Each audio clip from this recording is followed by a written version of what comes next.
Hi, this is Bill from howtovanish.com.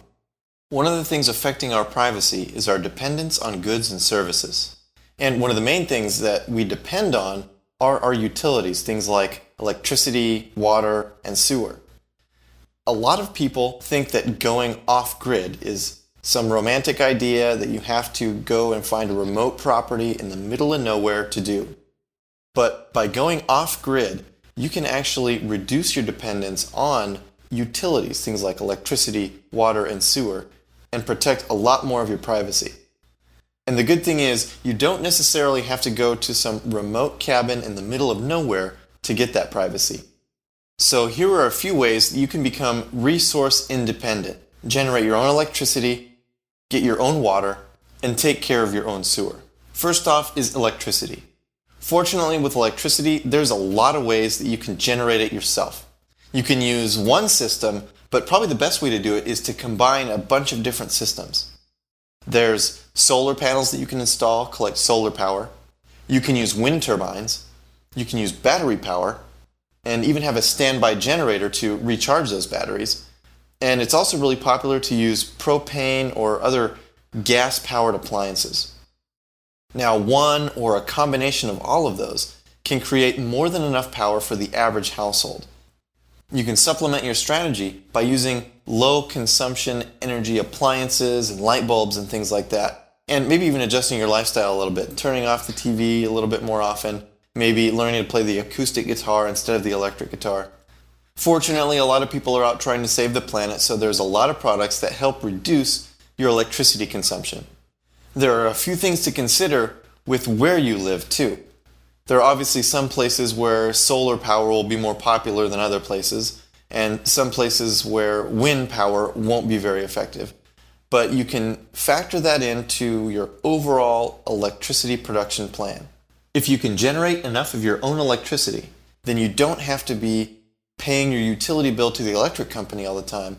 You can get your personal information out of that electric company's database. Water is another service that you're going to have to be able to find a way to produce more than you consume. For a lot of people, the best option is just going to be to dig a well on your property. That can be expensive, but it's a great way to be self-sufficient and collect your own water. If a well doesn't work for you, then most suburban homes will probably be big enough for a rainwater collection system. That's basically a system that collects all the rainwater that falls on your house, on your shed, on your garage, filters it, collects it in large tanks, and lets you use it throughout the year. For other people who either don't have a property big enough to collect enough rain, or where it doesn't rain enough to collect enough rain, you can get water delivered to your storage tanks by a water truck a couple times a year. That way you can do it on your own schedule, pay cash, and whoever you want can be there when the water truck comes. Combined with using a water collection system, or maybe even a well, you can also reduce the amount of water that you use. You can install the low-flow toilets that Rand Paul seems to love. You can re-landscape your yard so it doesn't use as much water. There's a lot of ways that you can minimize your water use, maximize your water collection, and become completely free of having to rely on utilities to provide your water. Where you live is going to be another big consideration because maybe it's illegal to collect your own rainwater. There's a lot of places that have an ordinance or something that don't allow that. Another thing would be maybe it doesn't rain enough where you live, or maybe they don't permit wells where you live. So there's a lot of considerations that go into that.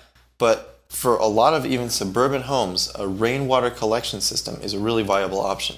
The last utility is sewer. You don't have to rely on the regular sewer system to take care of your sewage. You can actually install septic tanks on your property. That way you have a company come and pump out the septic tank every once in a while. You could probably pay them in cash. They probably don't need to know a lot of information about who you are, and they don't need to keep you in their database. And if you really wanted, you can have a friend be there to pay when they come around. So that helps keep your data out of the information systems and the databases of the sewage company. So using a bunch of these strategies, you can reduce your dependence on electricity, water, and sewage, and remove your personal information from those databases, not have as much personal information floating around. And that protects your privacy. It's really a lot easier than you might think to go off-grid while still living in a regular residential area. and not have to change around your lifestyle too much to do it. This is Bill from howtovanish.com. Don't forget to subscribe to our YouTube channel.